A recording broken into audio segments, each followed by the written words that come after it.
Well, here we are, beautiful Yongala, in God's beautiful rainforest creation. What a magnificent place. A place of platypus, a place of brushed turkeys, a place of beautiful kingfishers, unique creatures to Australia, found nowhere else on Earth. So when we consider God's creation, let's look into one of his amazing creatures, the platypus. Platypus are unique in all of God's creation and leave evolutionists absolutely stunned and flat-footed.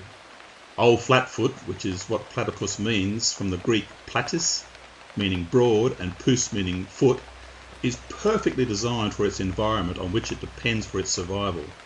When we look at the pointers of proof of God's existence as the designer, creator, life-giver, lawgiver, and sustainer, we see all of these elements in a platypus.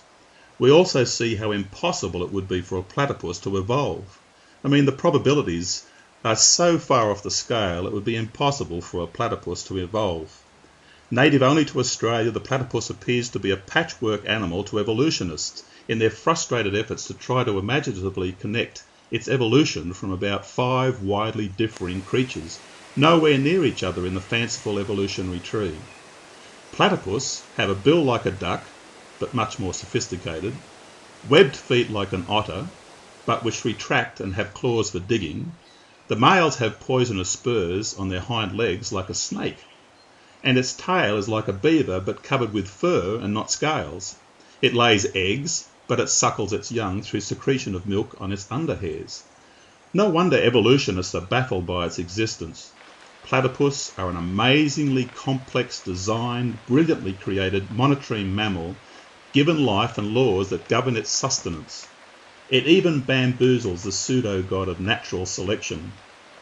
At birth, all platypus male and female are born with poisonous spurs, but get this fact.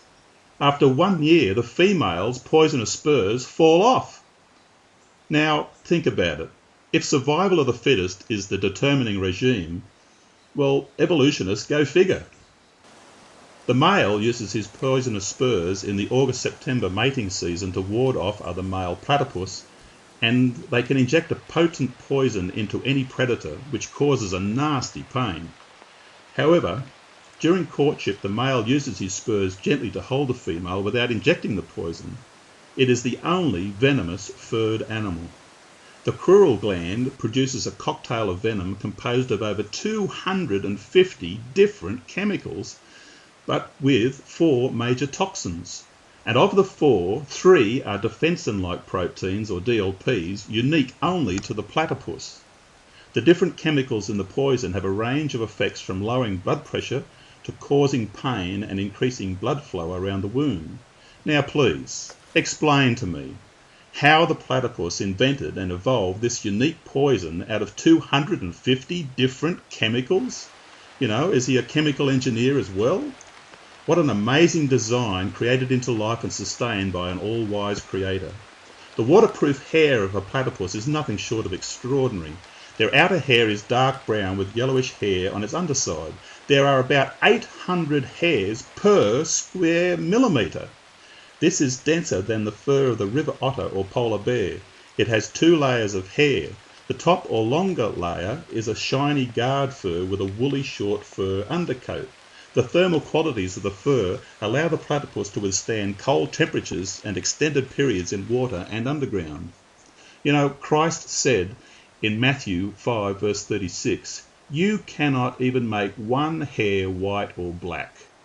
Plainly, not even humans with all of our intelligence can choose the colour of our hair, let alone 2 layers of waterproof different coloured hair at 800 hairs per square millimetre. The platypus pliable bill is an amazing engineered feat. The bill contains an electroreceptor system which has about 850,000 electrical and tactile receptors. Even though the platypus has brilliant eyes and ears above water, special membranes seal off its eyes and ears underwater and as it fishes for its food, blind. Again, evolutionists go figure. Its electroreceptor system detects the electrical currents created by the muscle activity of small prey such as worms, shrimp and frogs, and may even help the platypus detect the electrical field created when water flows over prey hidden under rocks, mud and debris. Well, how can evolution honestly explain the creation of the platypus? It can't. Yes, the platypus is a unique, incredibly designed and engineered monotremes mammal. Our eternal God, with a sense of humour, has designed, engineered and created the platypus with all of its amazing detail and mind-baffling abilities. Then God has given the platypus life and sustains it in its perfectly prepared environment.